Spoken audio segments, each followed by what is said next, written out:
In some areas of Radley, the damage seems as bad as Hurricane Laura or worse. Radley was not the only part of Southwest Louisiana to get hit hard by the storms. We'll show you the damage in the Starks area. And serious allegations against Louisiana state-run prisons. It's accused of holding inmates beyond their release dates. And luckily, no more severe weather for a few days. Temperatures remain below normal, too. I'll have a look at that in just a few minutes. Sponsored by Lake Charles Memorial Health System, covering the news for Southwest Louisiana. This is 7 News at 6. Sounded like a freight train coming through. It's just so much glass shattering, just so many different noises, just loud, everything rumbling. A storm taking the path of destruction leaves parts of Southwest Louisiana with damaged homes and debris. Tonight, we have team coverage.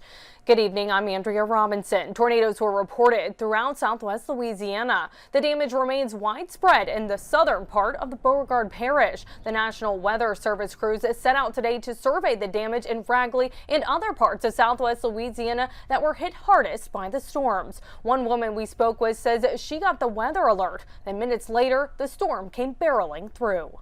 Just drove up, parked on the awning. I always park right here. And then the alert went off and I had time to reach over, pick up my phone, look at the alert, and by that time, like, it just sounded like a train coming through, rain, debris, and I just remember ducking my head, covering. She said she thought the damage would have been much worse. Significant damage was reported in Vinton as well, and that's where we find KPLC's Jade Morrow. Jade, you have the story of one woman who lost her home. We spoke earlier, and you said she was actually inside the home when it happened. Tell us more about that. That's correct, Andrea. There are 4 people that live at this home, and they were all home at the time of the storm. They say they felt their home completely shift off of the cinder blocks. Now, tonight on 7 News, we'll get to see more of that house, and you will see that it is, in fact, completely off of those cinder blocks. And they tell me, I didn't get to look inside, but they said that everything inside is all completely to one side, and it's a mess. I spoke to one of the family members who told me this is one of the worst experiences she's ever faced, and far worse than Hurricane Laura. The family also had travel trailers. One is completely demolished and the other is laying on its side. Like many, they are now trying to figure out how they are going to pick up the pieces and rebuild. Just fix this one back up. So, I don't know. I don't know what to say. I just want to cry.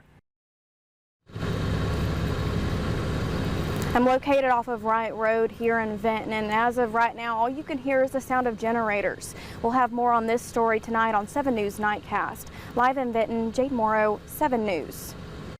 Staying in Calcasieu Parish, the community of Niblets Bluff was hit right before the residents in Radley. KPLC's Devin DeStefano spoke with one homeowner who shares her experience moments before disaster. We have goats. My son shows 4-H. Their barn was disintegrated. The fence knocked down. Some were bleeding, but. Homeowner Mandy Huber is still shaken up after a storm that forced her family to take shelter. Her husband was at work watching storm coverage on KPLC and warned them moments before disaster struck. We all jumped in the shower, and next thing you know, we heard the rumbling coming, and we just hunkered down and waited for it to be over, and it came and went just as quick. And that's when Mandy Huber came outside to assess the damage and saw that her camper was completely flipped over. The strong winds also pushed the shed off its original platform, but fortunately, the home went untouched and no one was injured other than the goats having minor scratches. But Mandy is just thankful her family is safe. I mean, the hurricane's bad and it's long lasting, but this was so fast, and knowing what could have happened, but I am grateful that we're good, so. The Huberts and many households throughout Southwest Louisiana that suffered from the storms are deciding how to move forward. It's just cleaning up. We're trying to get the shelter fixed for the goats first. That way we can get them out the horse trailer and then just take it step by step. In Niblets Bluff, Devin DeStefano, 7 News. Advance warning saves most people in hurricanes, but in storms like we had yesterday, there's often short notice of weather severe enough to destroy homes. And some people in the Ragley area did lose their homes. Yet Teresa Schmidt reports the people inside survived. To lose one's home in a vicious storm is devastating, and it's terrifying as well for those with seconds to decide exactly where the safest spot will be. Sam Cloud says if they had chosen the hallway in this house is the inner walls, and if we had gone in there, we would have probably got sucked in. Cloud ran to his 85-year-old mom in her room and shielded her as best he could. When I was going through it, I felt so small because we don't have control. When something like that occurs, it's out of our hands, and we have to trust in God. And so they did, as did many others who wondered if that moment would be their last. We went into the hallway. We got my daughter on the floor, and my wife and I knelt next to her, and I pulled the mattress over the top of us, and it came screaming through. Again, no injuries. All agree it happened so fast. The French doors in the back blew open, almost knocked me down. I got up, I slammed the door shut, and I could hear him talking on the phone. I said, "It's open." 90-year-old Mildred Peavy and her daughter huddled in a hallway and are safe.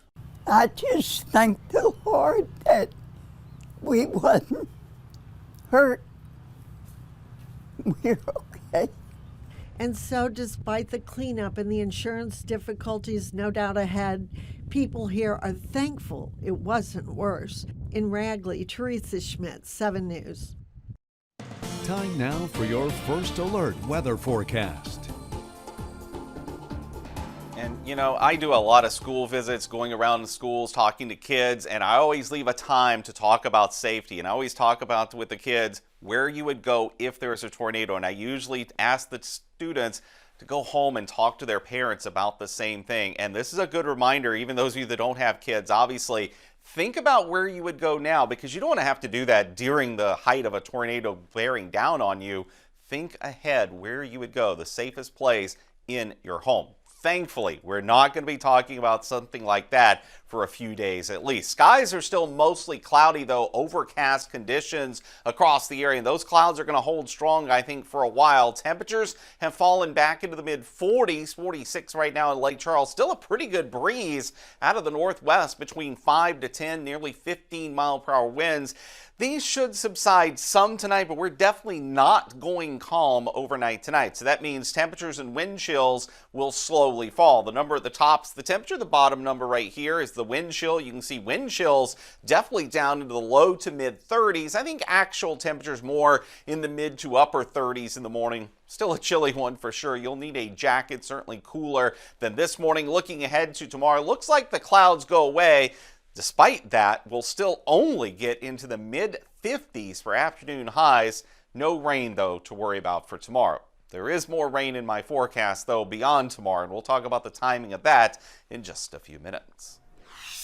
A Lake Charles man is convicted in a pornography case. 47-year-old Travis Shane Ryan was found guilty of pornography involving a juvenile under 13 and other charges. He will be sentenced April 26. 3 students at Kinder Elementary are suspended after school officials found a suspicious list this afternoon. We're told 3 8-year-old third graders had a list of 9 classmates. Allen Parish School Superintendent Kent Reed says the students called the list an off list. Reed also says the 3 students were suspended just for the safety and precautionary of all the students. The school board has not determined how long the suspension will last. Next, serious allegations against Louisiana's state-run prisons. It's accused of holding inmates beyond their release dates. And LSU head coach Brian Kelly was already making good money. Now we learn he was overpaid by about $1 million. Those stories as 7 News at 6 continues.